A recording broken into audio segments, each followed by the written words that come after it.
السلام عليكم ورحمة الله وبركاته. ازيكم عاملين ايه؟ وحشتوني جدا جدا. النهاردة هنبتدي كده مع بعض بقى يومنا كده بالفطار الجميل ده. هنعمل كده دي قرص انا كنت عاملاها بالليل وقلنا نفطر كده بيها. يعني بصوا، انا القرص دي ما بمنعهاش من البيت خالص، يا اما دي يا اما اللي هي السادة العادية. دي بالسمسم ومحشية سكر كده وبالقرفة. احنا بنحبها كده يعني. فكنت عامله لهم وقلنا نفطر كده منها بقى الصبح، بتبقى خفيفه وفي الوقت ده ما بيبقاش معايا حد يعني، فما بيبقاش ليا نفس للاكل يعني. فكان معايا بس عمر النهارده ومرضيش الصراحه يشرب لا لبن ولا شاي بلبن، وقال لي اعملي لي شاي معاكي كده. مرضيتش ازعله يعني، وقلنا ايه، نشرب كوبايتين شاي كده انا وهو في روقان. حبيت اوريكم بس القرص حلوه ازاي وطريه وجميله. انا بعد ما بتخلص بحطها في الصينيه، بسيبها في الصينيه وبغطيها. تقعد بقى عندك بالاسبوع عادي تاكلي منها. ولو بتحبيها يعني هي كده بردت وبتحبيها بقى كده سخنة شوية، انا بحطها في الفرن واشغل عليها بس شوية صغيرين وبتبقى معايا زي الفل. هنا خلصنا فطرنا ودخلنا بقى على الشغل التقيل. قلنا هنعمل كده بقى، دي كانت دورة غسيل كده في الغسالة من بالليل طلعتها، وكنت شايلة الدفايات والملايات والحاجة بتاعت السراير، قلت احطها كده. ورحت هنشر بقى الغسيل التاني على بال الدورة دي ما تخلص، وندخل بقى على المطبخ كده ونشوف هنعمل ايه النهاردة. انا النهاردة هعمل معاكم شوية محشي كرنب بقى، اليوم ده كان ساقعة جدا. دي معايا التوابل، كزبرة وماجي وفلفل وكمون وبهارات وجنزبيل وبودرة ثوم وبودرة بصل. انا بحبهم كده على المحشي. انت بتحبي توابل تانية زودي، ما بتحبيش خلاص. في ناس بتكتفي بالملح والفلفل بس يعني. بس انا بحب التوابل دي معاها. وفي الاخر خالص اول التسبيكه ما بتخلص معايا بحط له رشه نعناع، ده في الكرنب بس. بيبقى عندي نعناع ناشف كده بفركه كويس وبحطها عليه بس بعد ما انزل الصلصه من على النار.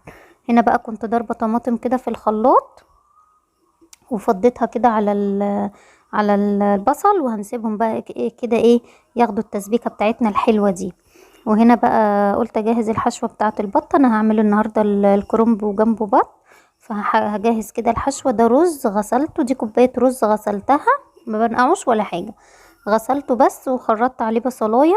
والتوابل بتاعتي بقى ايه، ملح وجوز الطيب انا لسه بشراها، ورشه قرفه صغيره وملح وفلفل. ملح وفلفل وكمون، بس كده يعني، ملح وفلفل وكمون ورشه جوز الطيب ورشه قرفه، بيخلوا للرز طعم تحفة. الرز ده طبعا عليه معلقة سمنة بلدي وعليه ايه، البصلاية. ودي شوية زيت، بحب احط مع السمنة شوية زيت عشان تفلفل الرز وما يبقاش متعجن كده وكله شوربة من جوه. هنقلبه كده تقليبه تمام. وهنحشي بقى البطة بتاعتنا الجميلة، طبعا مغسولة بملح ودقيق وخل وجنزبيل وكل حاجة كده في المية، وسبتها شوية وصفتها، شطفتها وصفتها. وهنا دي الخلة اللي هي بتاعت المطبخ دي او السنان دي، انا ما بحبش ايه اخيطها الصراحة، فبحط الخلة دي. هنا معايا المية بتغلي، هي كانت غليت يعني بقى لها مرتين تلاتة الصراحة، عشان كنت بقطع الكرنب وكده وبجهزه. هنا معايا كرفس و... اللهم صل على سيدنا محمد. معايا كرفس وجنزبيل فريش بحطه في الفريزر وبحطه للشوربه. والتوابل بقى بتاعتنا بتاعت الشوربه، ملح وفلفل وكمون وبهارات شوربه ورشه قرفه برضو وحبهان. انا ما كانش عندي لورا الصراحه، ورق لورا، فما حطيتش. وهنا الصلصه لسه برضو معانا، هوطي بقى عليها شويه واسيبها براحتها. هنا كنت سلقت الكرنب ومش هقطعه الصراحه، قلت اقطع وايه واحشي على طول. انا كنت جايبه كرنبتين كده، قلت فرصه ايه، كان في شويه طبعا مواعين في الحوض خلصتهم قبل ما ابتدي في كل المعمعه دي. خرطت الخضره وغسلتها طبعا وخرطتها. وانا كنت جايبه كرنبتين عشان قلت ايه، احشي واحده يعني، احشي على قدنا والباقي هفرزه. يبقى انا كده ايه، ضربت عصفورين بحجر زي ما بيقولوا، عملت اكله حلوه وكمان شلت منها اكلتين كمان حلوين. اليوم ده انا كنت متضايقه فيه جدا. بدي بقى رشه النعناع الناشف على الصلصه، بتخلي للصلصه بتاعه الكرنب والكرنب نفسه طعم حلو قوي. كنت متضايقه ليه بقى، عشان انا التسبيكات كلها خلصت من عندي. انتوا عارفين ان انا ايه، بسبك الصلصه يا اما صلصه من غير بصل يا اما صلصه ببصل، وبحطهم كلهم في الفريزر. بس اليومين دول طبعا الطماطم كانت غاليه الفتره دي، وانا كنت ايه، بسحب منها على طول. والصراحة بستسهل، يعني انا مش بعمل عشان غالي او كده، لا انا بحب اعملها على طول، حتى لو غالية الطماطم بجيبها وبفرزها. هنا حطيت رشة زيت كده على الرز عشان يبقى مفلفل معايا وكويس، وبدوقه طبعا، واي توابل ناقصاه بحطها وبزودها. هنا كنت خلصته و... وبجيب معلقة صلصة. انا الصراحة بحط الشوربة على الصلصة و... وشوية زيت، بس انا بقى طبعا كنت اتأخرت ومستعجلة، والولاد كانوا خلاص بقى كلهم جم من الدروس وكده، فايه كنت بسوي الاكل بسرعة يعني. فحطيت الصلصة كده من على الوش عادي، برضو مش هتقول لأ. حطيت كده معلقتين صلصة، ومن التسبيكة اللي انا عاملاها للمحشي سبت شوية عشان احطهم، وبزود كده معايا الشوربة.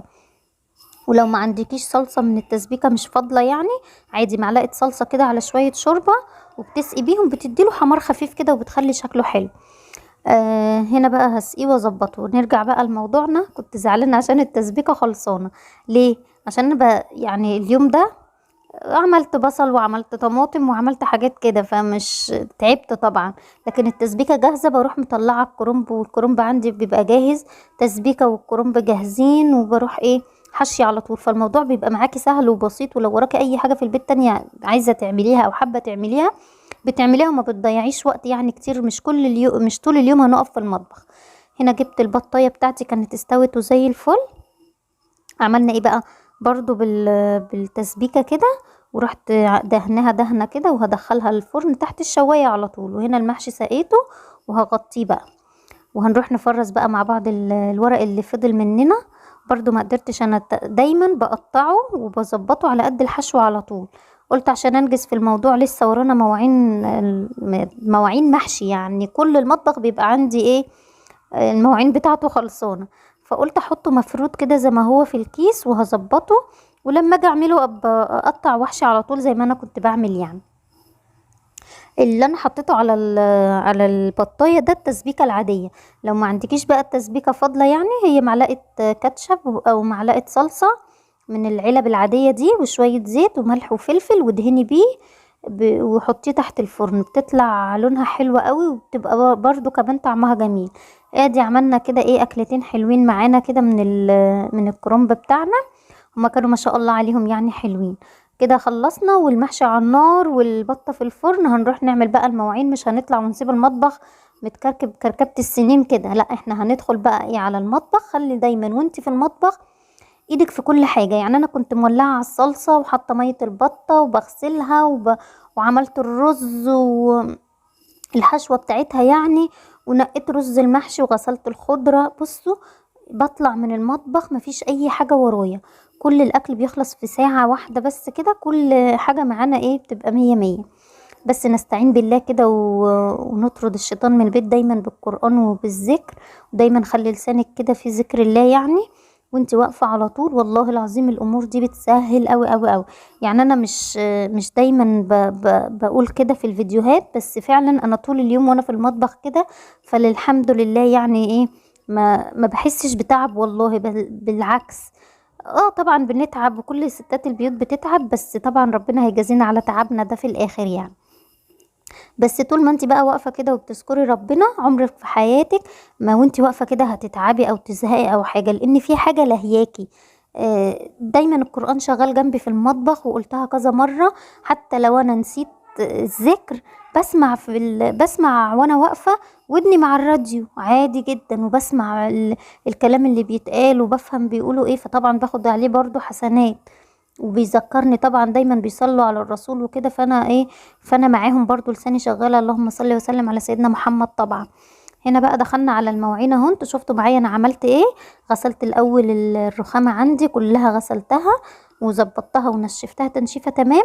وجبت فوطه عندي قديمه، ملايه قديمه، اي حاجه عندك في المطبخ بس تكون نضيفه طبعا. ببقى عامله كذا حاجه كده، ملايه قديمه، فوطه قديمه، مطبقاهم كده وحطاهم في ركن كده لوحدهم، وعاملاهم كده للمطبخ. اما بحتاج حاجه اغطي مثلا على عجينه، حاجه عاوزاها للمواعين زي كده، فبطلع بقى كل حاجه كده معايا، وببقى ايه وبتبقى معايا ايه نضيفه، وطبعا بتتغسل في الغساله على طول، وتبقى دايما معايا نضيفه عشان ايه اصفي عليها مواعيني يعني. اكتر حاجة بتكركب المطبخ ان انت تغسلي المواعين وتخلصي المواعين وتسيبيها ايه متكفيه كده. الصراحه انا يعني اغلب الاوقات كنت بعمل كده، بس لقيت ان انا لما بعمل كده بدخل المطبخ بحس ان انا مطبخي مش نظيف، مع اني ببقى عامله البوتاجاز والارض ممسوحه وكل حاجه تمام وزي الفل، والحوض ما فيهوش معلقه. بس مجرد ان انتي بس تصفي المواعين وتسيبيها متصفيه وتطلعي وتدخلي، واحد من ولاد مثلا دخل وراكي حط كوبايه في الحوض، حط طبق، فكده خلاص انتي يعني كأنك ما عملتيش حاجه. فانا بقيت اعمل اليومين دول كده، يعني الحمد لله يعني ربنا هداني. واليومين دول بقيت اعمل كده، يعني بخلص وبنشف المواعين حتى لو ما كانتش نشفت او اتصفت كويس، بفوطه كده نظيفه في المطبخ، وبروح منشفه الحاجات اللي بحس ان هي عايزه تتنشف كويس، وبنشفها كويس وبشيلها في المطبخ، واشيل الفوطه دي يا اما اغسلها يا اما احطها كده تتنشف ايه لو لسه نظيفه يعني مفيهاش اي حاجه. فبروح ايه عامله الحاجه دي، بتسهل عليا طبعا. تروحي وتيجي كده تحسي بنظافه في المطبخ، واحنا مش طول اليوم هنفضل واقفين في المطبخ. بحب اخلص كل حاجه يعني كل حاجه كده بدري، يعني تخلصي اللي وراكي بدري. انا اليوم ده كنت صاحيه بدري، وطبعا كنت حاطه في الغساله من بالليل، شلتها ونشرتها وفطرنا. وطبعا عملت من بره كان الريسبشن بس هو اللي محتاج نظافه عندي يعني، مكان القعده بالليل وكده نظفته وكنسته كويس وظبطت الدنيا بره. وبعدين دخلت على المطبخ، ودايما خلي ان انت تشتغلي بره الاول، يعني انا بعمل كده. اليوم اللي حتى اللي هيبقى فيه عندي محشي مش فاضية وده كله، مش هياخد حاجة من وقتي، ده 10 دقايق بس بره. لو اي حد دخل عليكي طبعا مش هيدخل عليكي المطبخ، هو هيدخل بيتك من بره، من الحتة اللي انتوا بتقعدوا فيها، ليفنج في الصالة في الريسبشن، اي مكان بتقعدوا فيه. فانت حاولي تنظفي المكان ده هو الاول تبتدي بيه. انا بعمل كده، ببتدي بيه الاول، ولو في اي غسيل في الغساله بطلعه وانشره، وانا واقفه برضو بعمل الحمام. لو الحوض مثلا في حاجه بعملها والارضيه وكده، وبظبط الحمام برضو، وبطلع بقى على المطبخ. كل يوم انا بعمل كده. انا هعمل معاكم ان شاء الله روتين كده يوم كامل، عايزه اوريكم من اول ما بصحى لحد ما بنام ان شاء الله ايه اللي بيحصل. طبعا اي حد بيتفرج عليا من البنات الصغيرين، يعني لو بتتابعوني وكده، دي حاجة مفيدة قوي. ومش ضروري انا بس، اسمعوا فيديوهات كتير وتعلموا، لان البنت لما بتتجوز صغيرة وبتدخل كده وهي صغيرة ما بتبقاش فاهمة حاجة. وفي بنات كتير طبعا اليومين دول متدلعين وما بيعملوش حاجة. يعني انا الحمد لله كنت ليا حاجات في البيت بعملها يعني وانا بنت. طبعا عليا المواعين بعد ما اجي من درسي، اما نمشي والحوض مش نضيف، دي ماما كانت بتقولي كده يعني، اوعي تنامي وتسيبي الحوض والبوتاجاز مش نضاف، حتى لو البيت بره مش نضيف، الحوض والبوتاجاز لازم يتعملوا والمواعين، عشان تحسي ان الدنيا رايقه ايه، ادام المطبخ رايق يبقى الدنيا رايقه. كل امهاتنا بيتهيألي كانت بتقول الكلمه دي. انا هنا كنت بوريكم اللي هو الديفا ده، عايزه اقول لكم ان هو هاند شاور، هو حلو جدا جدا جدا للايد. وبعدين عجبني في حاجه بقى، انا كنت جايبه نوع كده قبله بس مش فاكره اسمه ايه، ما كانش حلو يعني، عادي زي الصابون بالنسبه لي. لكن ده حلو قوي ان هو ما بيخليش، لو عامله فراخ مثلا، عامله سمك، عامله لحمه، اي حاجه من الحاجات بتاعتنا دي، ما بيخليش فيه ريحه زفاره في الايد. دايما لما كنت اغسل بالصابونه او كده احس برضو ان انا ايه، ايدي فيها حاجه كده، فاروح اجيب مثلا ليمونه ادعكها في ايديا، احط حته كريم. لكن ده حلو قوي، بغسل بيه ايدي وما بلاقيش اي زفاره ولا اي حاجه خالص، ولا حتى مكان المواعين صابون عادي كده ما بلاقيش برضو ريحه الصابون كمان. فهو حلو قوي يعني للي حابب يستخدمه.